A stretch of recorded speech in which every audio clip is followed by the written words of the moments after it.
नमस्कार, स्वागत है।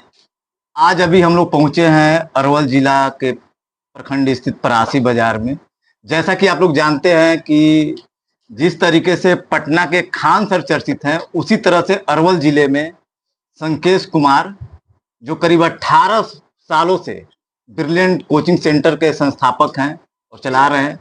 आइए जानते हैं उन्हीं की जुबानी ये 18 साल का उनका कैसा, छात्रों के प्रति कितना उनका मार्गदर्शन कैसा रहा, कितने बच्चों ने सरकारी नौकरी लिया, क्या सफलता का राज है। नमस्कार सर। जी नमस्कार। ये सर शायद हमारी दूसरी इंटरव्यू है। जी जी बिल्कुल। सर 10th और 12th बोर्ड के रिजल्ट आए, अरवल जिले के सभी कोचिंगों में भी लोग ने देखा कि मार्क्स लाया गया है। 350 से जो ज़्यादा लाए हैं उसका भी कंपेयर किया गया। आपके कोचिंग का क्या रहा इस बार? 10th का बताइए पहले सर। 10th के रिजल्ट में मेरे कोचिंग में टोटल बच्चों ने एग्जाम दिया था, उसमें से 60 बच्चों का 400 प्लस है। 400 प्लस जी। और हर साल मेरा रिजल्ट यही रहता है, 50 से 60 बच्चे 400 प्लस, 10 से 12 बच्चे 450 प्लस। जी क्योंकि मेरा एक सोच है जो मैं अपने बच्चों को क्लास में भी बोलता हूँ जी।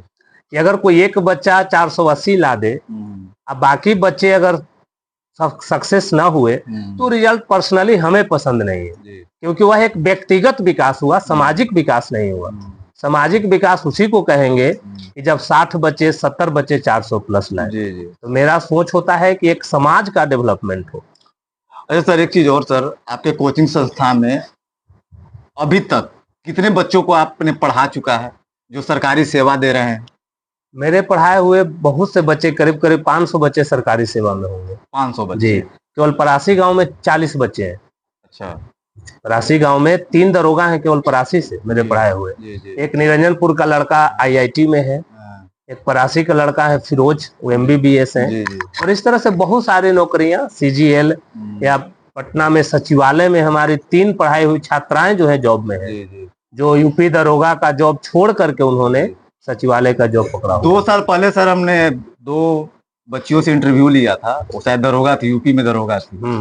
बड़ा ही अचानक हमें पटना में मुलाकात हुआ, वो शायद जॉब छोड़कर अभी सचिवालय में। हाँ ठीक है सर। एक चीज और बताइए कि ये जो आजकल बहुत सारे प्रशासन चले आ रहे हैं कि जो किसान के बच्चे हैं, जिनके माता पिता बड़ा मेहनत मजदूरी करके बच्चों को पढ़ाते हैं, उनका रिजल्ट बेहतर आ रहा है। हाँ बिल्कुल। ऐसा क्यों?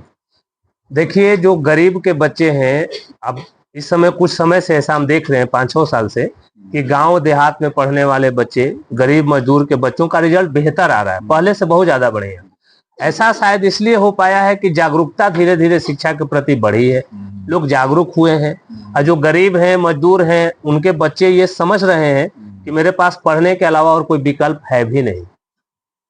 इसीलिए कहीं कहीं कसक रह जाता है कि टॉप 10 में हमारे ही बच्चे आते, कहीं सभी को होता है। हाँ कि भाई मैं बेहतर रिजल्ट दे रहा हूँ, हमारे भी बच्चे शायद टॉप 10 में आते, 5 में आते, 3 में आते, 2 में आते।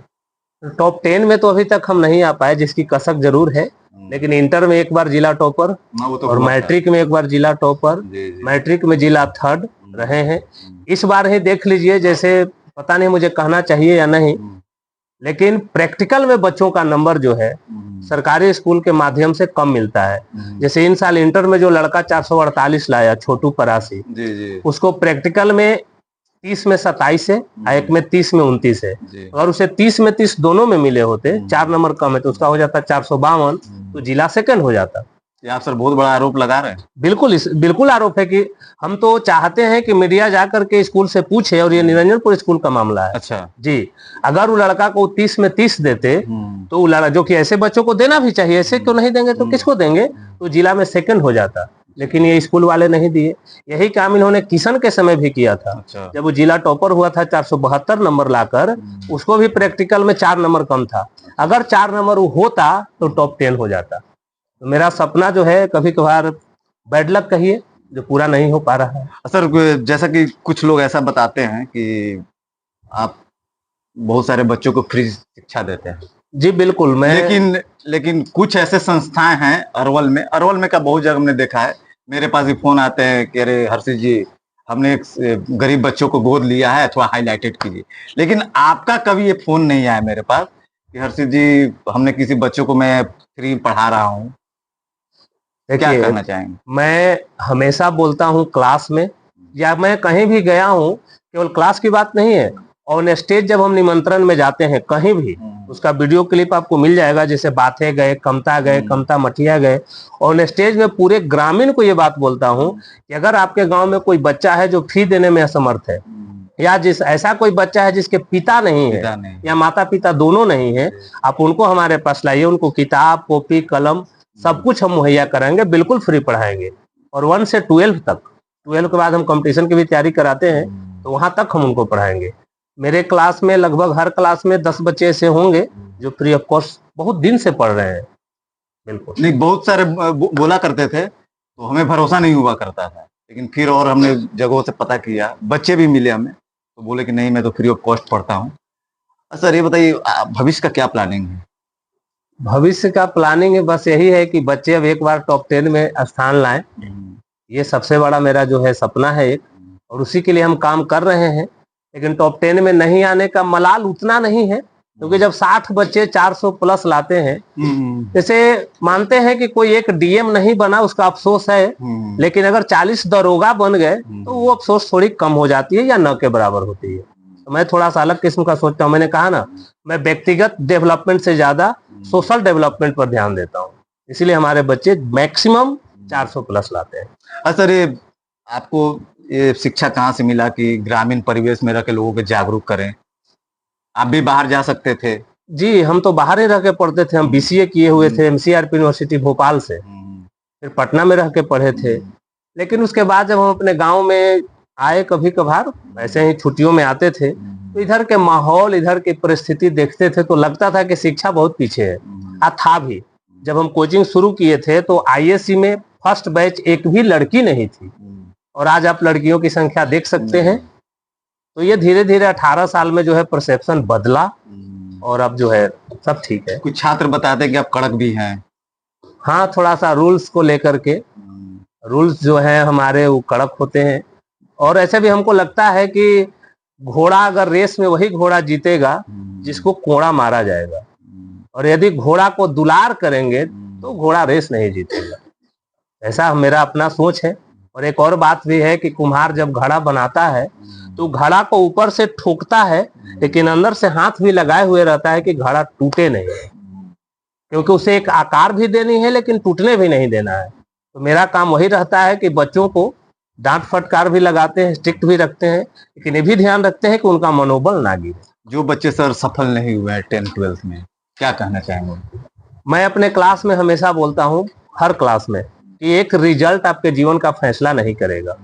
कोई भी रिजल्ट, ऐसा बहुत से एग्जाम्पल पढ़े हैं कि लोग सेकेंड या थर्ड रहे मैट्रिक और इंटर में और आज आईएएस आईपीएस है।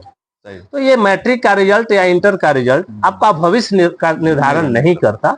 हाँ, इन गलतियों से सीखें, गलतियों से सीख करके अगला एग्जाम के लिए जो है अच्छे से तैयारी करें। पेरेंट्स को क्या मैसेज देना चाहेंगे? जो देहात क्षेत्र में जितने भी पेरेंट्स हैं उनसे हम एक बात से सख्त नाराज हैं कि हमें हम मीटिंग करते हैं साल में 4 बार, टीचर पेरेंट्स मीटिंग। जी।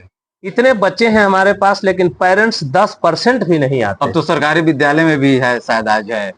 और जब पेरेंट्स नहीं पहुंचेंगे अपने बच्चों के लिए तो फिर जो है दिक्कत है। पेरेंट्स को चाहिए कि अपने बच्चों को ध्यान दें, उस बच्चे के साथ अपना बैठिए, कुछ करना नहीं है, बस बैठिए, आप देखिए आपका बच्चा क्या कर रहा है। अभी टोटल बच्चे कितने होंगे सर आपके? हमारे पास टोटल क्लास 1 से 12 प्लस कंपटीशन 2500 से 3000 बच्चे। कितने टीचर्स होंगे उनको? हमारे पास टोटल 12 शिक्षक। 12 शिक्षक जी। सब यही प्रॉपर यहीं के रहने वाले हैं? नहीं, वलीदात के भी शिक्षक हैं, परासी के हैं, रामपुर के हैं। अच्छा, जो शुरू से जुड़े हुए हैं? हाँ, शुरू से हमारे पास शिक्षक 10 साल 15 साल से है। 10 साल 15 साल।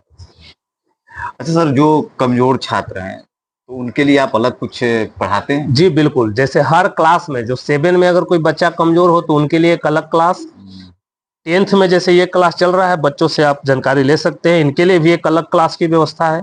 इसीलिए हमारे मैक्सिमम बच्चों के मार्क्स आते हैं, क्योंकि 1 घंटा अमन सर पढ़ाते हैं हिंदी संस्कृत, फिर हम पढ़ाते हैं साइंस सोशल साइंस। उसके बाद जो बच्चे कमजोर हैं उनके लिए एक अलग क्लास पूरे साल चलता है। जी सर आपका जो ब्रांच है अभी फिलहाल में वलीदाद में भी एक ब्रांच खुला हुआ है, वहाँ काली स्थान है वहाँ पर। जी। वहीं पर अभी 4-5 महीने से चालू किया है। जी। कितने क्षेत्र के बच्चे आते होंगे सर, कितने गांव से आते होंगे बच्चे? यहाँ कितने गांव के हैं सर? करीब करीब 5-6 पंचायत के बच्चे आते हैं। 5-6 पंचायत के बच्चे आते हैं। 5-6 पंचायत, 10 किलोमीटर के रेडियस तक के बच्चे आते हैं। कितने बजे से आपके दिनचर्या शुरू होती है? सुबह 5:30 से शाम 6 बजे तक। सुबह 5:30 से शाम 12 घंटे। 12 जी, फुल डे। तो ये थे ब्रिलियंट कोचिंग सेंटर के संस्थापक संकेश कुमार। बता रहे थे कि जो बच्चे सफल नहीं हुए वो घबराए नहीं, और जो बच्चे सफल हो गए हैं आगे और सफलता पाने के लिए मेहनत करें। नमस्कार।